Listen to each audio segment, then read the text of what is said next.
All right, guys, we're back with another episode of Pound for Pound. I am the Nigerian Nightmare, Kamaru Usman. And I'm Triple C Henry Cejudo. And guys, we have a very, very special guest today. Someone that is one of the most interesting people to me in the world.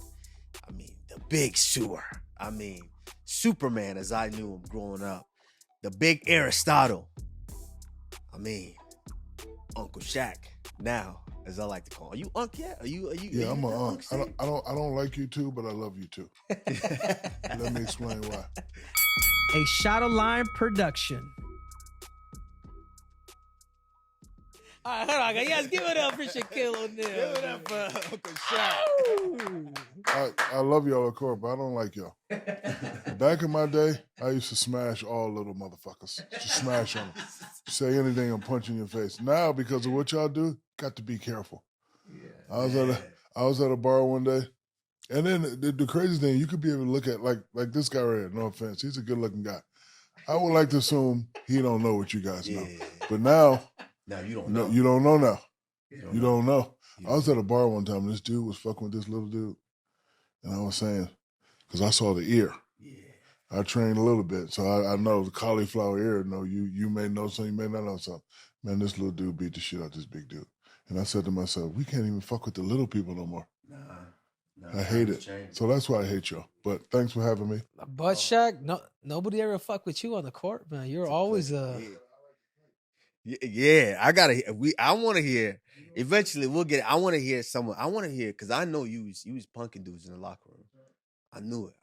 We see how Draymond Green acting now, but I'm like, this is the new era. Obviously, now this is a social media age where there's cameras, there's things a little different. The game has changed, but back in the day when Pistons, all these dudes, how they was acting. So I'm from Newark, New Jersey. Father was a drill sergeant. Shout out Newark, and New Jersey. I used to fight all the time. I was a medium level juvenile delinquent. The day I stopped being a bully, this kid one time, I had a spit wad and I threw it at the board. And previously, the teacher and the principal said, "You get in trouble one more time, your ass is out of here." So I was a class clown. I threw it at the board. And like I'm the type, like when everybody's laughing and you turn around, my dumb ass would be like this. So everybody's laughing and cracking up, and the teacher's looking, and I'm like,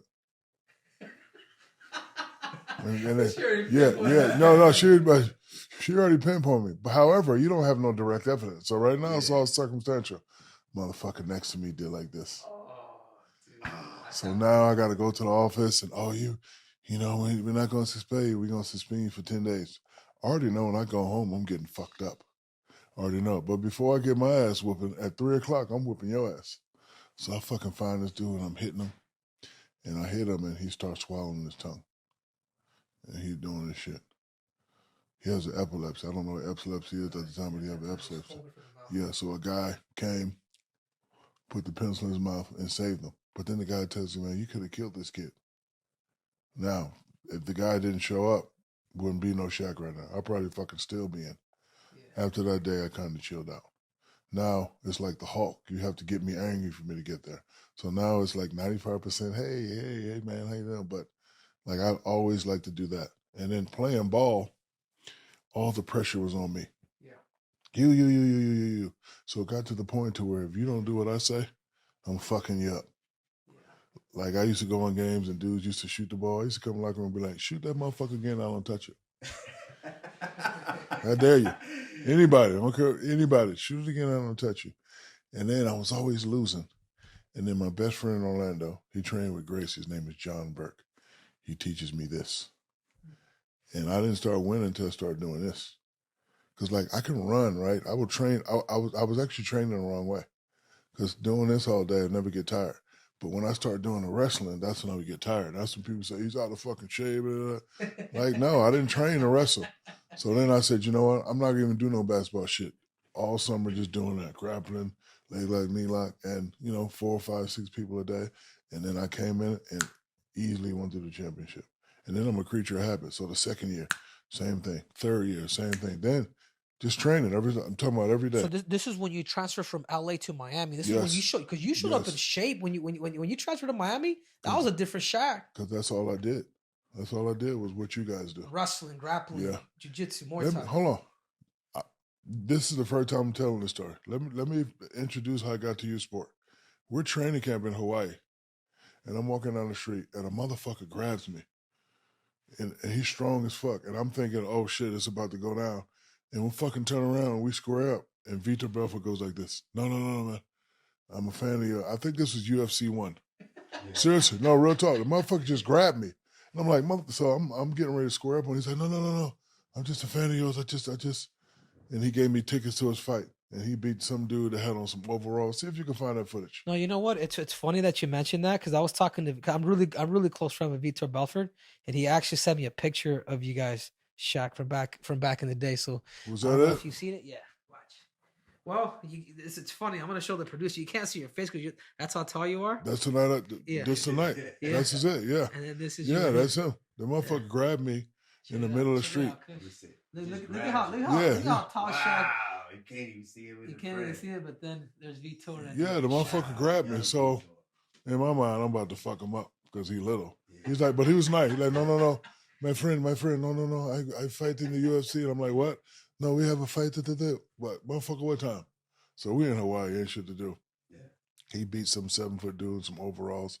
And I had never seen a sport like that. And I've been a fan since. So was that the first fight that you ever attended? That's the first fight, yes. Wow. Yeah, it's ironic too, Shaq, because Vitor Belfort, he has that American dream story. I mean, he was telling me actually how you and Kobe would sit there and actually watch him fight. This was in Beverly Hills, man. He said he used to go to these crazy parties, backyard stuff, and everybody was just Kobe, Shaq, legends. We used to watch him fight. He knocked somebody out in the bar for me one time. For you? Yeah. God, dude was talking he's crazy. Changed. A dude was talking crazy, and Vitor just came out of nowhere. Bing, bing. And I'm looking at the dude on the phone, like, Vitor, go. No, man, I said, motherfucker, get out of here. He knocks him. Go. I'm like, I got it. Then the cops come, like, well, yeah. Yeah, I mean, it's, obviously our sport has changed. And like you mentioned, you don't know who's who anymore. It could be the skinniest guy with glasses.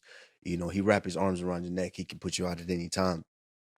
One thing I just wanted to touch on is you have such an amazing career, but me in my position right now is I'm starting to look outside of just fighting because, like I mentioned, I'm getting to a certain point where it's not all just about fighting anymore. Henry and I understand that. We have families, we have we're trying to figure out what that next interest is going to be outside of just being a professional fighter, because you can't do this forever. And we know with you are one of the only athletes that has been able to touch anything. It seemed like you can do anything. You've done anything at the highest level. One thing that I'm particularly interested in is your film career. While you were playing, you were not only dropping albums and doing music, but you were also doing film.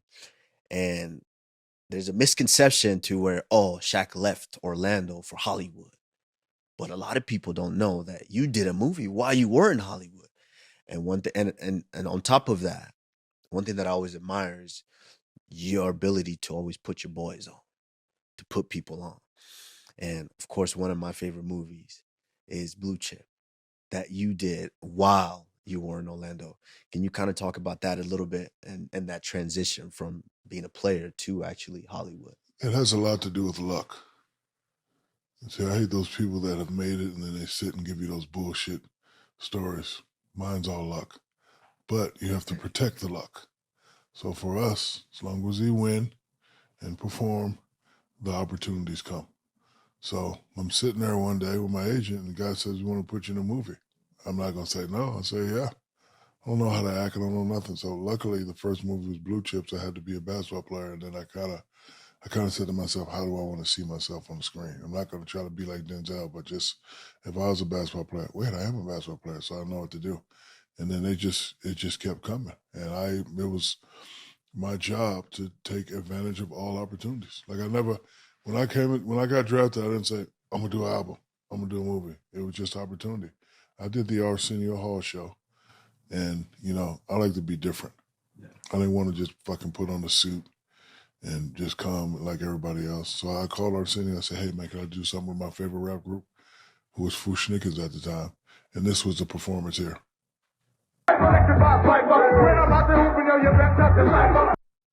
So after that performance, that's for you. Yeah, you like Bro. Yeah, you like Bro how I in the just game. you like how I just laid it up for you. So after I did the performance, my agent said, "Man, you're not gonna believe this." I said, "What?" He said, "Jai, I want to give you a record deal."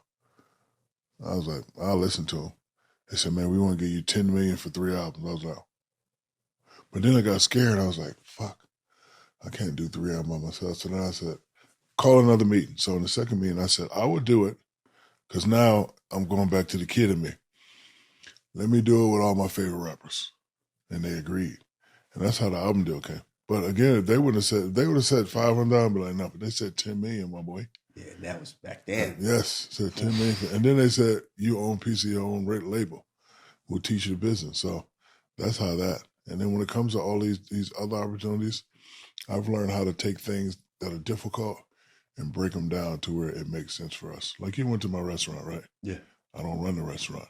That's why I partner with somebody that's in that business and let them do it. Like, for example, if I'm going to do a fight podcast, going to be us 3. I don't know shit about the fight game. I know how to talk to people and do that, but y'all going to make me look good. We're going to get these camera screws. It's like you take what's hard. Like, I want to do a fight podcast, and then you break it down to a simplest form. So all the stuff that I own, I break it down to the simplest form. I'm the master of joint ventureships.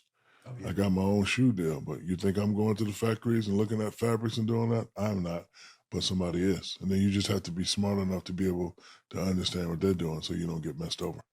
Yeah, I think you talk about a little bit of luck, Shaquille, but you also, dude. First of all, I saw your documentary on HBO. Man, that shit, I watched that twice in a row. I binged on the whole thing on my flight over here. I mean, it's just crazy. But I feel like you talk about luck, but I also see the disciplinary side that your father brought to you. Sergeant Harrison, and obviously the kind side and the love side of your mom. But I almost feel like you're able to kind of catch the best of both worlds. Obviously, being born in the projects in New Jersey, and then being a military brat, and then going to different places. Every 4 years, you had to somewhat move. I mean, you went through a lot, but throughout that, you almost kind of started finding your identity. You almost started finding, hey, Shaquille, you know what? I'm big. I'm funny. I have dreams of someday being an actor. I have dreams of someday being a rapper. I have dreams someday of being an NBA star. You know what's crazy about it, Shaq? Is now at this age, you've done it all. You know, it's crazy. All that comes from being on punishment. Yeah, discipline. Yeah, I was like I said, medium level juvenile delinquent, and I was on punishment line, and I didn't have a TV, so I would have to create TVs in my mind, and then I would just say something so I wouldn't go crazy. When I did see a TV, I'm like, I'm gonna do that one day, and then like I would used to go get the little bicycle chains and steal bicycle chains, put them on the neck, and be in the mirror, like I'm gonna be a rapper. So my father was such a disciplinarian. I still don't do stuff to this day. True story. My chef made me a sandwich the other day, and he put 2 pieces of turkey on them. I wouldn't eat it. Because back in my house, you can't have 2 motherfucking pieces of turkey. 1 slice of turkey, 1 slice of cheese, and that was it. So he said, man, I was like, no. So it's like he did a wonderful, and he did a great job. So basically, he was teaching me not to make the same mistakes twice. So if I make a mistake doing something, it's deleted. It's deleted out of my brain. And then on the other hand, he would always show me horror stories. I don't know how it is in your sport, but in our sport, 76% of athletes, when they're done, ain't got nothing. I didn't want to be like that. So now I got to drop it all the way to the bottom. I'm going to get my mama a house. And ain't nothing I do going to make my mama lose that. So that right there is like my main motivation. Forget the money and the jewelry and all that. My mama's house. Because growing up, she never had her own shit. And that was the best moment for me. Walking into their neighborhood, right, at their prices, talking to the realtor, and she said, how much is this? $800,000. Okay, we'll take it. And I'm like, no. I was like, mama, we good now. We'll take it. You want to finance it? Lady, you don't know who I am? Here you go. 30-day or 10-day. Motherfucking 10-day. But can I tell you something too, Shaq? As generous as you are, you play a little bit of that sergeant with your kids. I do. If they don't get 2 degrees, they get what? No cheese. They were very upset. But I took my son Sharif to this wealth conference, and You know, he was looking at how the wealthy people do it. I was like, this is how everybody do it. So now he kind of respects it. They all respect it. Because I tell him, I said, look, I done took it to where it can go. And I'm trying to teach them respectable nepotism. I said, I done took it as far as I can. But if you look at all these other companies that bring in their family, the kids are the one that take it to the next level. So all this that we've accumulated, you got to take the next level. Because I only got about 10 summers left to where I'm going to just go chill out and be on the yacht somewhere. Yeah, and going off of that, an important thing that you just mentioned that I've talked about with some of my friends that I really really respect is, me and Eddie Alvarez, we talk about this, and it's we're in a position to understand this, and you understand that what your father and the disciplinary and the things that he did, how that affects you, and how that gives you a way of thinking to where you are quote unquote successful because of that. And we see over time, it's the saying that parents say all the time: I want to give my kids the things that I didn't have. I want to give them that. But one thing that they fail to realize is you do that, but then you put your kids in a perspective, in a place where they're different. And so you get mad because you're wondering, why don't they have this common sense that I have to not do this or do that or not mess up like this? But because you had that whole thing. And you know, an answer that I've never wanted to respect this generation. All these motherfuckers are the same though. So I kind of had to readjust because they're all the same. Like I get so mad sometimes, but like, Like, it's just, what do you mean? Like in marketing and be able to talk to somebody? Like, what do you mean in that the sense? kids, our kids are different. I don't want to use the S word that ends with T, but they're different. So we as parents, we just have to adjust. So basically, my whole thing is, okay, forget all that. Go to school, get an education. It starts there. Like I want my son to be a fighter. I want to be this. I want to be that. We just have to respect what they want to be and respect their process. Because guess what? My father's generation said the same thing about our generation. Yeah. I'm fucking stupid. You don't listen. You soft, all that. So I kind of had to. And then I realized, like, my kids are really freaking good. I don't have no problem. I have 7 children. I got friends that they're having problems with their kids. I don't have no problem. So I kind of had to turn it all the way down. My father would never turn it down. He would, but I had to, you know what I'm saying? But then everybody kept saying, it ain't your kids, bro. It's this generation. It's just generation. And Do you think you're softer with your kids? Like, I know I am. yeah, I know I am. like big time. Like, do you think? Yeah, big time. Yeah, like did you ever? Well, it's fucking none of my problem. None of my. Ever I spank him? No, Yeah. never had to. I honestly, Shaq, I have a 2-year-old now. Her name's America, by the way. Oh yeah, girls, don't even And I'm raise just your like, voice. man, Yeah, she can do it. I let her get away with murder, bro. let her Like, go. I'm like, Let her go. Because even now, let her go. I got 27, 22, 21, and a little baby. And if I go like this, gone. Yeah. Gone. So I don't even. And the boys, I try to turn it up and like they're starting to buck back now, which I like. Yeah. So how do you do it, this Shaq? I don't. I let the moms do all that. I'm the play toy. What happened?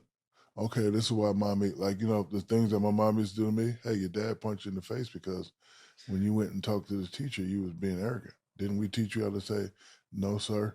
Yes, sir. Yes, man. You acting arrogant. You got your pants halfway down. You're using slang. You got your hand in the man's face, and the man suspended you for 3 days. And your father told you you get suspended for 3 days. You're 6'7", you're 200 pounds now. That belt ain't gonna work. You're gonna have to touch you up. That's why you got to touch up. Come on out here. Give me some cake. Like they would teach me why you got touched up. So now if I don't want to get touched up again, next time I see the principal, how you doing, sir? Right? So like it's just that. So my girls, leave her alone. You be the play toy, daddy. Show her some wrestling moves. Let her go because she's 2. Like 2 years, like when she get 8, 9, 10, you can start to turn them a little bit. But you don't leave her alone. don't think even a 2-year-old, No, like, you don't think they leave her alone. manipulate at that time too? Oh, God they damn. are. They are. But it's, Super. They are.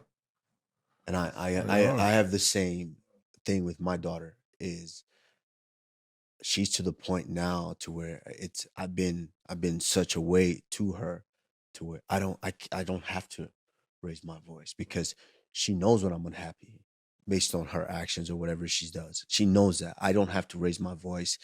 I've never spanked her.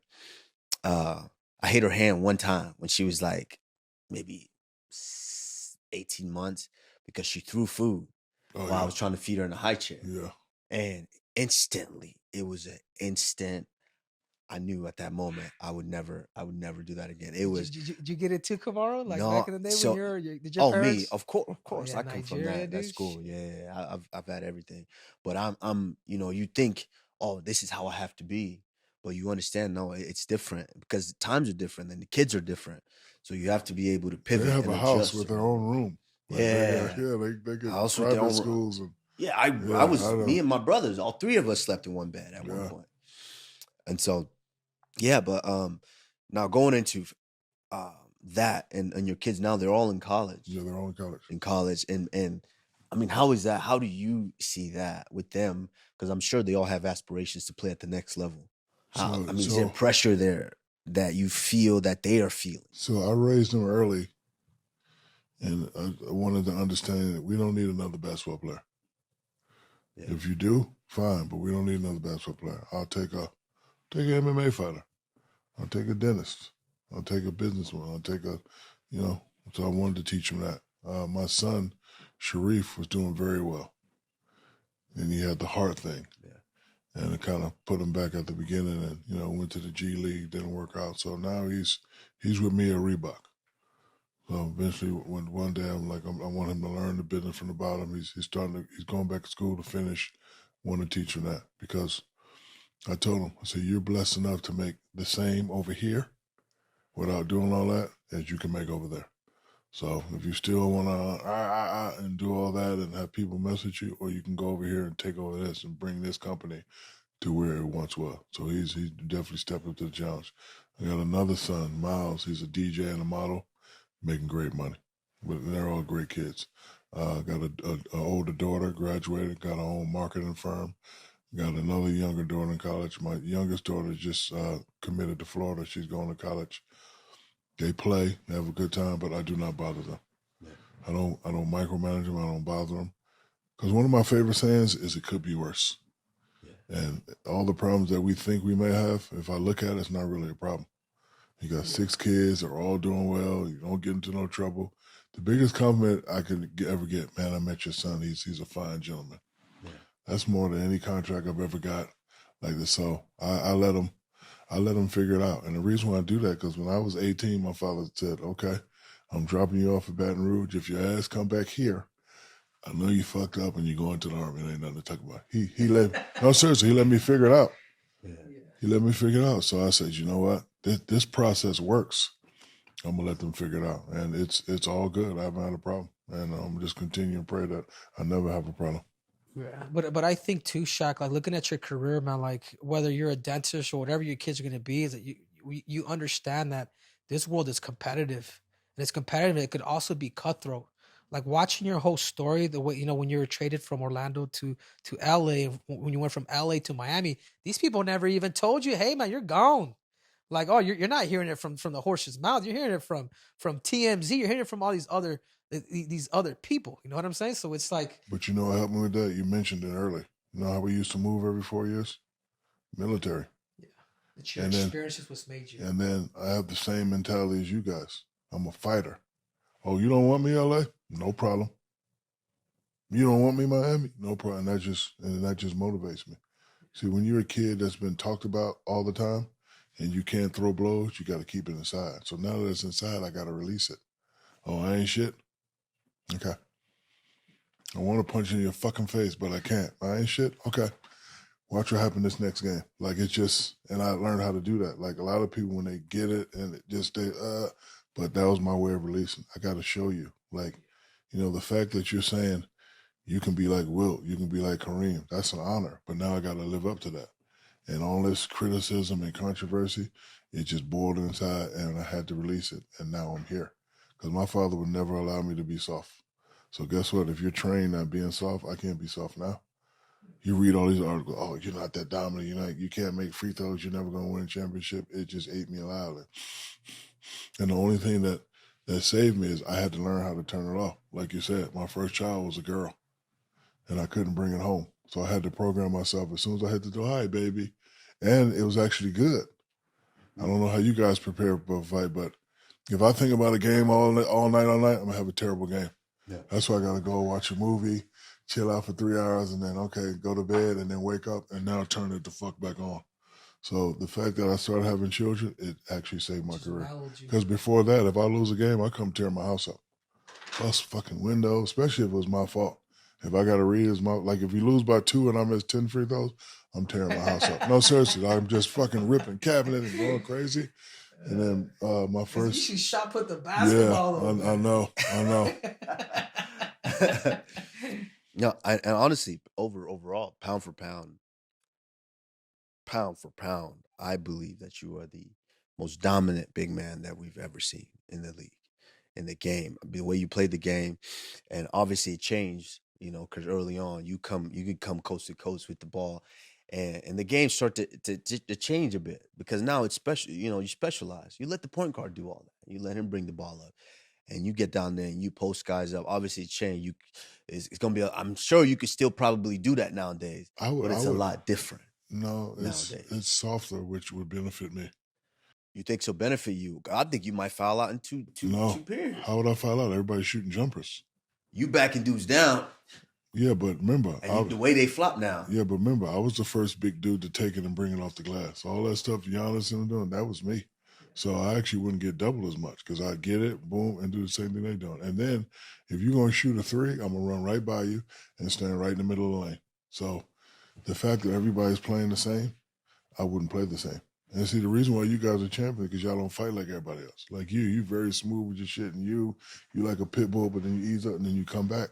And that's what makes us different. So I know I could average 30, 40 in this league today because, one, they don't like to fight. They don't like to bang. And remember, my first move was I was trying to get offensive foul my first play again.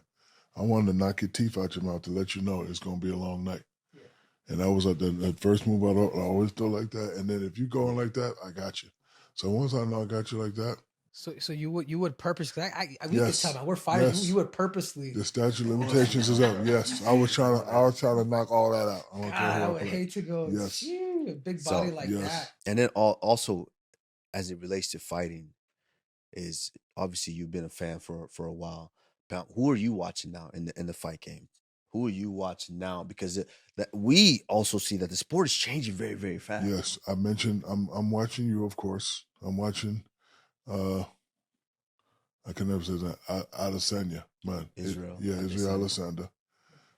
Old boy from Phoenix. Is he from Phoenix or Scotland? Sean O'Malley. Yes. Is he from Scotland? He's O'Malley. No, but is he American or Phoenix? He's Phoenix. He's American. Yeah, I thought he was from. He's a bad boy Irish too. American. Okay, yeah, he's a bad boy too. Yeah. Francis had a tough fight. My boy. Johnny Jones. Of course, John Bones Jones. Yeah. It's only 3 times people have touched me. I don't want to use the word scare, but when you turn around and see their face, you turn it off. John was one of them? Yeah. So we walking through the Super Bowl and the Giants, and motherfucker hit me in my back hard as hell. And I turned around like, motherfucker, oh, what's up, John? How you doing, my boy? Like you could, right? And Tyson did the same thing one time. I'm in a club in LA, and the motherfucker hit me right in the top of my neck with the fist. Boom! I was like, motherfucker. Oh, what up, Mike? How you doing? Like so, but yeah, I'm watching all the top fighters. You guys are probably the greatest athletes ever because you have to, like us, run, jump, football, run, tackle, tennis, do, and it's no knock to everybody else, but you guys, the way you train, the way you get hit, knocked out, knocking people out, you guys are the greatest athletes. And but I also feel, Shaq, that when you're a winner, you're a winner. And you were saying in your documentary, it took Jordan 7 years to become champ. It ended up taking you 11 years. No, 8. Oh, 8 years to become champ. No, was it 9? 4. Yeah, 11. You're right. My bad. I apologize. You're welcome. Yeah, 11. Damn. I'm telling you, man. I rewatched your documentary. You talk about, there's somewhat of a love-hate relationship with you and Kobe. Like, I wouldn't say love-hate. or maybe it wasn't necessarily a love hate, but there wasn't like a, how can I say it? You guys were still able to win, even though you guys were kind of feeling there was a little bit of, I don't know if he called it jealousy during the thing or whatever that was. I don't know. Maybe you can explain a little bit better. So there, there's a misconception. And Well, before you set the record straight, I'll tell you my take, what I thought about it. Because based on exactly how you described your play, your style of play, since high school, maybe even middle school, you've been top dog. It's all on you. It's all on your shoulders. And so everybody needed to do what you wanted them to do. And then you go to Orlando, and part of that whole situation is, oh, they don't want me because you wanted to pick up, okay, I wanted to play with this guy, this is how I'm gonna win. I want to win. And then you get to LA and Kobe feels the same. And you got two alphas and you got two bulls in there who are trying to, this is mine, this is mine. No, I want to play like this, I want to play like this. And I felt like that's where that rift might have came from. But think about it. You use the word rift as if we were not successful. So I'm gonna throw one word out there. True. Respect. True. Yes. Respect. Leave that over there. Yeah, no, All of right. course. Hold on, let me vent. Respect, right? Leave it out there. There's this misconception that you gotta be buddy. I don't have to like my good looking friend right there, but I know he know how to work the camera. Never gonna disrespect him.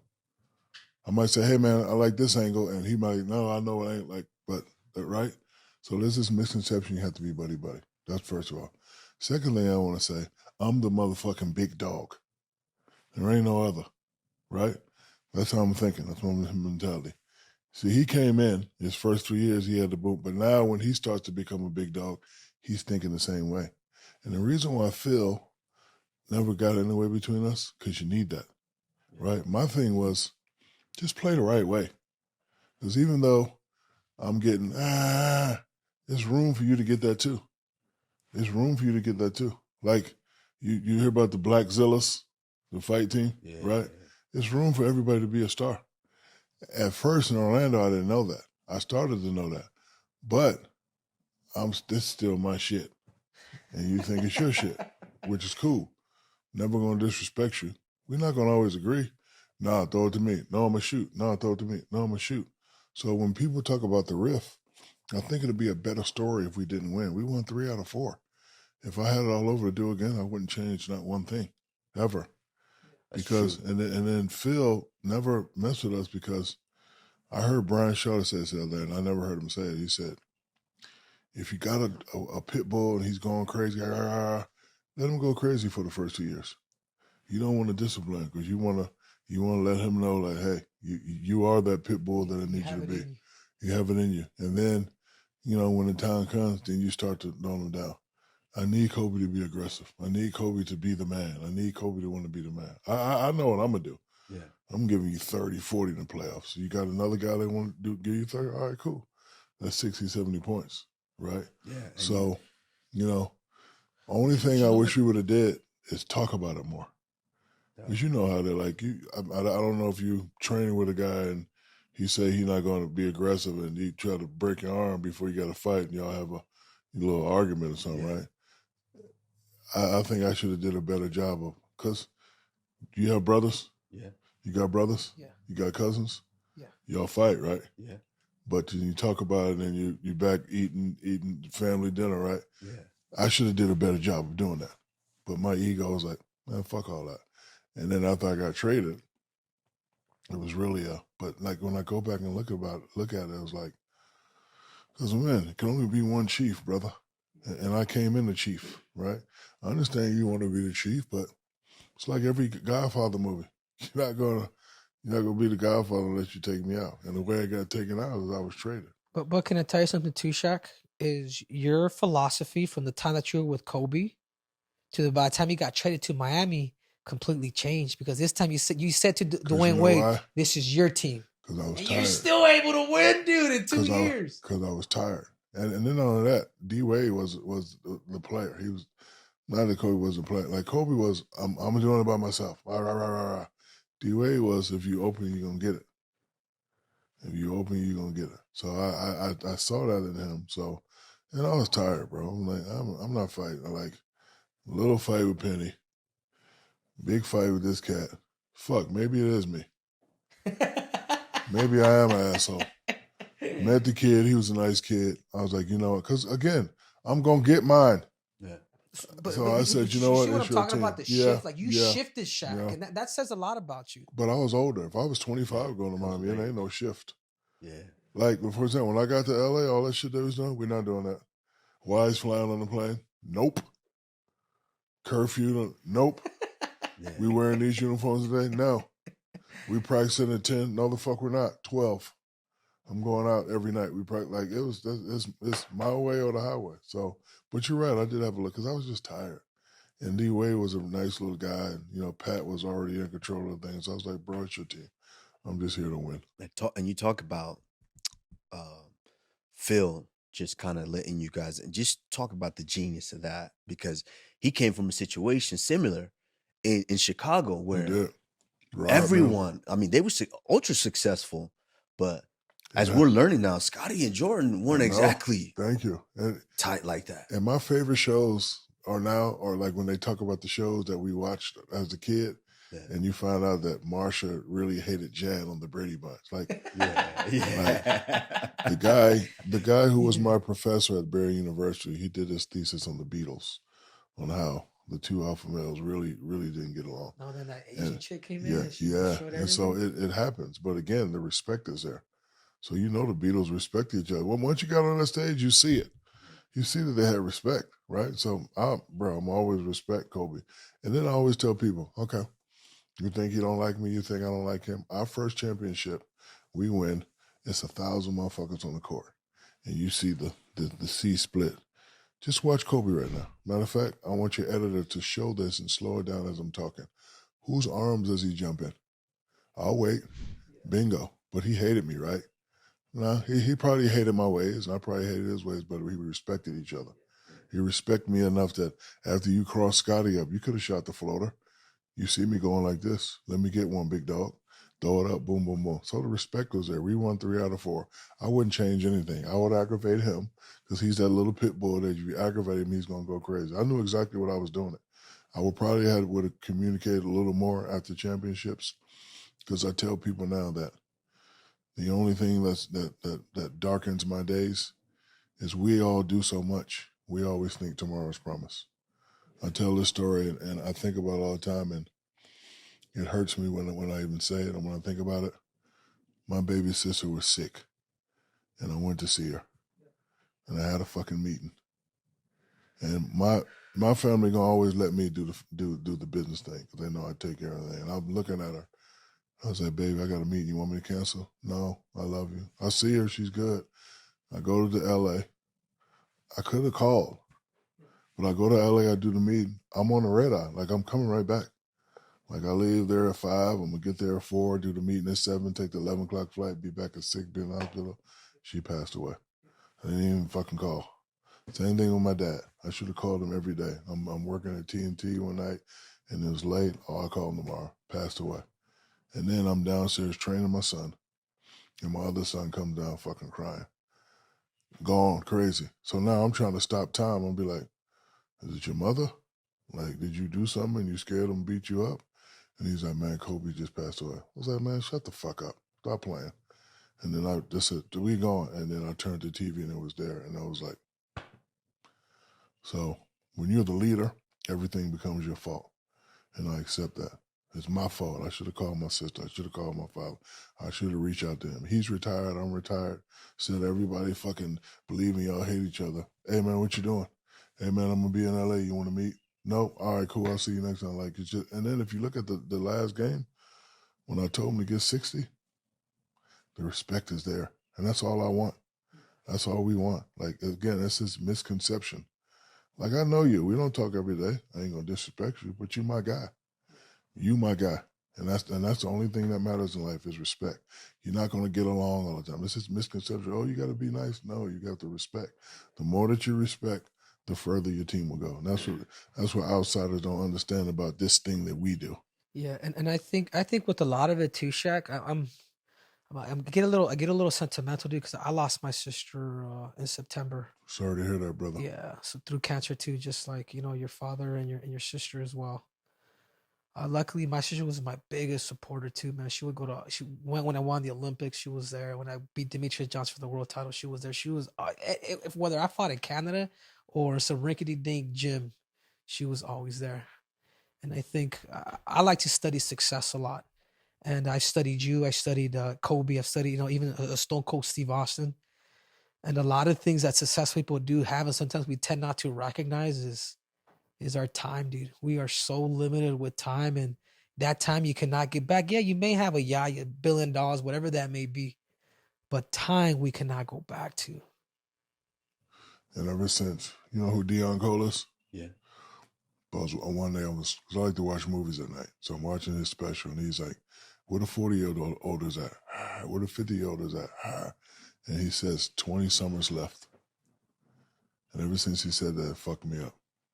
I'm sorry, say it again? He said 20 summers left. He said, where the 40-year-old is at? Where the 50-year-old is at? Okay, y'all 50 like me, 20 summers left. And I'm laughing at the joke, but then I'm like, fuck, in 20 summers, I'm going to be fucking 70, bro. For real. Yeah. So ever since that, my shit been, like, I'm just, I'm not scared, but I never wanted to get old. Yeah. I remember when I was 18, people were like, how old are you? I'm 18. For real? Now I'm fucking 52, bro. 18 summers left and I'm going to be 70, bro. Like that. So I'm trying to, like, I'm just trying to get it. Like, he said it as a joke, but ever since he said that, like, my whole mentality, my whole focus, I got to start eating right. I'm trying to work out. I'm trying to get my six-pack back. It's just, it just kind of, like, messed me up. But you know what keeps you alive, too? And Kamaru knows this, too. It's your humor. It's being free of life. I mean, Shaq, you've gone through losses in your life, whether it's been family members or losing at the NBA championships or whatever that may be, being traded, things like that. I think part of it, because I feel like I can relate to you in that sense, is we all can the relate. fact that your mom, your father, your brothers, sisters, when one guy is fighting, we all jump in, type of thing. But it's been the humor that's able to kind of keep us afloat and pretty much light spirited to continue to keep living. A kid asked me the other day, why are you a nice guy? Answer is simple. And we all have had this. I wasn't always a Shaq. Like, I don't know how it was for you when you first, like, when I first saw you, you was already the man. But I don't know your early journey. I don't even know your early journey. But I was a regular guy. And I seen a superstar dog a kid out so bad one day. It's like when I first got to LA. I was Shaq, but I wasn't Shaq in LA anyway. And I see, I'm not going to say the superstar name, but he just dogged this kid. I was like, I'm never going to do that. I'm never going to do that. So that's why, especially the children, especially the people. Like, I'm 50 years old. I don't want no problems. Yeah. I'm past all that. You step on my shoe, all right, dog, we good. It ain't no motherfucker. Nah, because this generation, they not fighting. They either doing what y'all doing or they prepare. I don't want no problem. I'm trying to see the 20-something. So I'm like, but like I seen this superstar dog this kid out so bad. I was like, I would never be like that. And then, coming from the hood, too. Don't forget where you come from. Because all the people that you pass on the way up, when and if it's your turn to go back down, you will have bad luck. My father, like he was like a Mr. Miyagi sort of a godfather. He used to say little stuff that really didn't make no sense. You disrespect your power, you lose your power. I have no idea what that meant, but now I know what it meant. Yeah, I'm the Shaq, but I'm not going to disrespect people. I'm not going to treat you like you're smaller. I'm not going to treat anybody like you treat people with respect. Because listen, we're all the same, right? Some people have more, whatever, but we're all the same. You put your shoes on the same way I put my shoes on. And I think a lot of superstars don't do that. That's why I denounce myself from being a superstar, a celebrity. Those motherfuckers are assholes. They are. A lot of them are. I don't want to be like that. I want to be a regular guy. You know me. Yeah. I don't know if you know me, but did you think I was going? No, but did you think I was going to come over here with 40 people? Be honest. You're not going to hurt my feelings. No, I didn't think so. I think there's a modesty to you, and I think your father, I think your mother's they've done a great job. No, but it ain't necessary. Yeah. And plus, I'm motherfucking call it out. Just say 1, 2. I just want to show you this form. Go ahead. Just say 1, 2. Come on, man. No, we see you fight Oscar. But Shaq, just before I let you go, it's one thing that I want to end on because you're just such a You're in a different place. And I see that, I understand it, and I recognize that. Pound for pound, I do believe you are probably the most dominant big man to play the game. Pound for pound, one of the smartest athlete to go into the business world.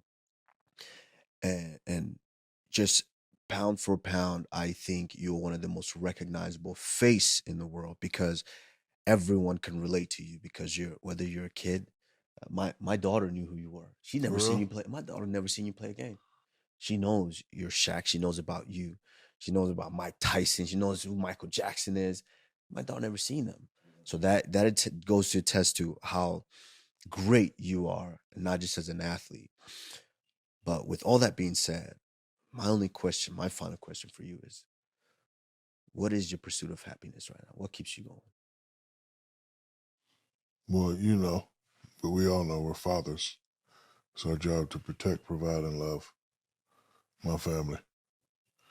And I always tell people, this is the way I handle stress, so I don't have any stress. Worry about what my mom says. Like, she'll call me every now and then. Don't do that. Yes, ma'am. Won't ever happen again. Worry about my kids.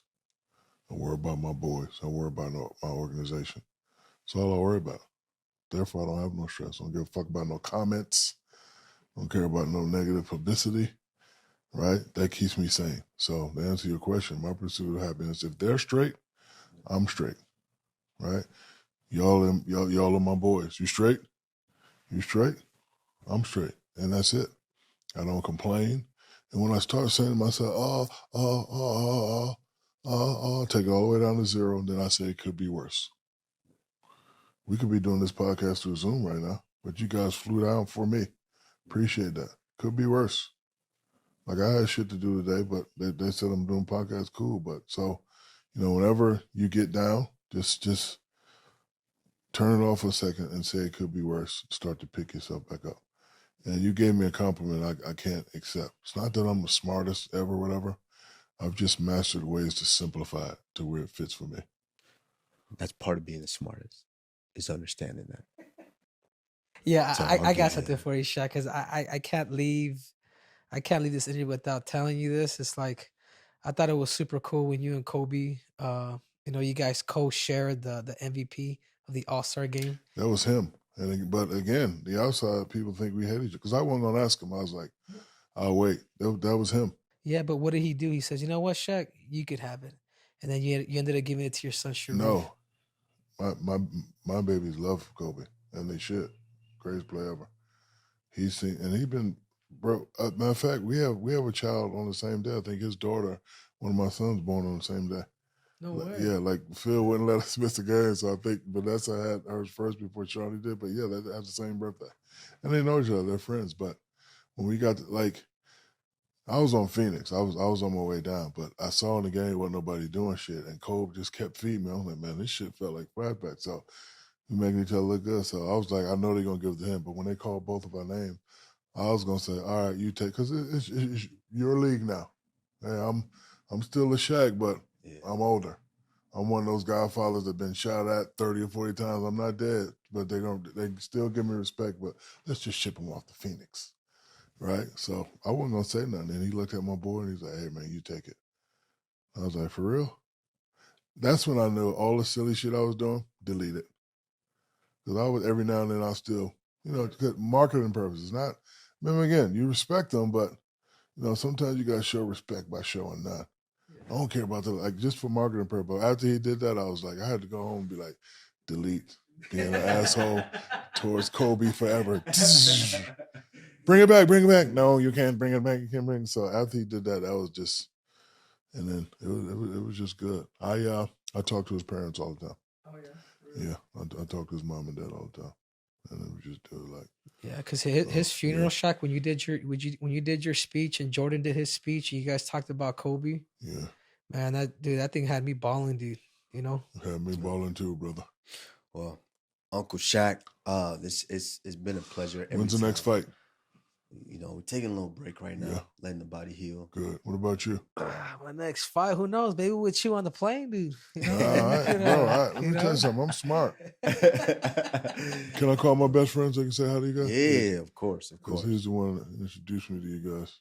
Yes, of course. But Who's that? mean, Don't tell me they call Phil Jackson. Right No, now. the guy who I started training with helped me win these championships. how is Phil? I didn't talk to him, bro. Really? I'm the type, bro. I do my job, then I go. I don't even with all that Do you call. have a close relationship with him? Respectable, wasn't close. Yeah. Like I don't do the kissy. What you want me to do? You want me to get 20 out of 10? Okay, cool. I know what to do. Yeah. I got a present for you, my boy. What's up? What's up, my man? Oh, shit. How are you? Pleasure, sir. How are you? Oh, Hold on. I'm great. Hold on. That was Christmas. Here's New Year's. Damn, Mr. Hello. Good, brother. Are you Brazilian? Brasileiro? No, I'm straight gringo, bro. Oh, okay. All right, pleasure, man. How's Shaq doing? Hey, he's good to do. Tell him my record. Go on. Tell him my record. Oh no! And let's make that fight with him and Brock Lesnar. What's up? Huh? What you doing? Oh, yeah, no, podcast. And they asked me about how'd I get the championship. I was like, I met this motherfucker named John Burke. He introduced me to the. So, yeah, I just wanted to say hi. All right, brother. I love you. All right, I'll see you soon. All right, peace. All right. Pleasure to meet you. All right, thank you. Bye-bye. All right, Unc. It's a Appreciate you. pleasure. We love you. Like I said, you're one of the most recognizable faces on the planet for a reason, because you are just that. Every time you're around people, you have that energy that's infectious, and everybody feeds off of it. Everybody talks about it. And so we want to thank you. Thank you for taking the time out to actually sit with us and talk to us. We cherish this, and Thank you, brother. it. It's a pleasure knowing you guys, and I love your work, and I'm always support you guys, win or lose. You know, you lost a lot of time. I don't want to bother you, but I just told you good fight. Because, people criticize what y'all can't do. And another reason why I don't listen to criticizing, if you can't, and I call it G14 classification. You motherfucker, you can't fight. Don't say nothing about these two, ever. I don't want to hear the shit. It's like I ain't never been in no thing. I've been in boxing. I fucking wish we could find this tape. I can't find it. I was doing a show called Shaq Versus, and I was boxing Oliver McCall. Yeah. That motherfucker hit me so hard, man. I know I can't do it. I would never criticize you. I know I can't do what you do. That motherfucker hit me so, and it was supposed to be body, but I don't know if he caught a flat, but that motherfucker hit me so hard one time. So then if he hit me, I didn't want to be like a punk. I tried to hit him, and Freddie Roach was like, no, I can't find that footage nowhere. I don't know what happened to it, but that motherfucker hit me so hard. And y'all go through all that shit, so don't be listening to these people critique y'all, because they can't do it. So my thing is, if a nobody can influence a somebody, then the nobody wins. But the question of the day is, who the fuck are you? Nobody. Dr. O'Neal. And I'm going to end it with that. Damn, that's Dr. O'Neal. That's your mom. Yep. Dr. O'Neal. Yeah, so I want to wish you guys continued success, win or lose. I'm going to be behind you guys. I enjoy watching you guys, and I appreciate you guys coming out, wasting money. I got a fucking big studio in my house. I could let y'all shoot this shit for free. Thank you. And on that, I am the Nigerian Nightmare, Kamaru Usman. Triple C, a.k.a. Henry Cejudo. And we are out.